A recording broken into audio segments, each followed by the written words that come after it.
La date du Brexit approchant à grands pas et sans évolution au niveau du Parlement anglais, Theresa May a dû se résoudre à demander une prolongation au sommet de l'Union européenne. Elle tient les parlementaires britanniques pour responsables de cet énième rebondissement. Un consensus n'a pas été réuni concernant la sortie du Royaume-Uni. Par conséquent, nous ne pourrons pas nous retirer dans les temps sans l'accord le 29 mars. À titre personnel, je regrette beaucoup ce retard. Une chose dont je suis certaine est que vous en avez assez. Je suis de votre côté.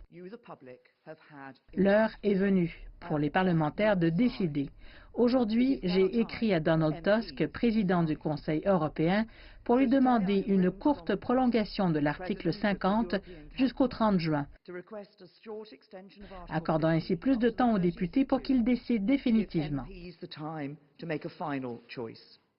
Blâmer les députés pourrait bien se retourner contre la Première ministre car les dirigeants européens ont été clairs à Bruxelles. Une extension jusqu'au 12 avril est accordée pour laisser le temps à la dirigeante de faire accepter son accord. Si elle y arrive, elle aura alors jusqu'au 22 mai pour le mettre en place. Sinon, l'Union européenne lui demande d'organiser des élections européennes en urgence ou de se préparer à une sortie sans accord.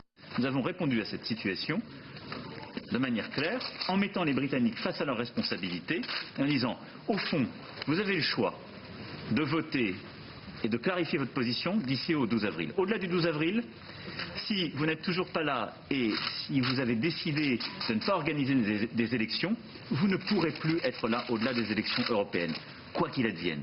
Et donc, la responsabilité maintenant est côté britannique et je pense que c'est un des grands acquis de cette journée.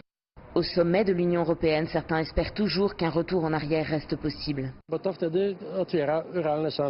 Cela ouvre une chance réelle que la fin soit moins dramatique. Mais je préfère jouer la sécurité car cela me semble encore très improbable.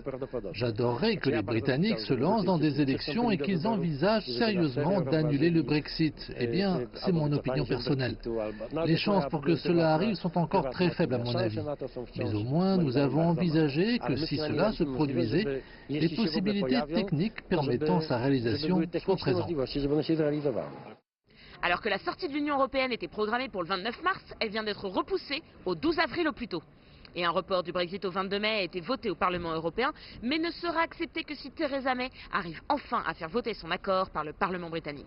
Mais après 2 défaites à la Chambre des communes et une attaque non dissimulée envers les parlementaires, la Première ministre sait qu'elle n'est pas en position de force. La menace d'une sortie sans accord n'est donc pas encore écartée. Floriane Virgile, Londres, CGTN.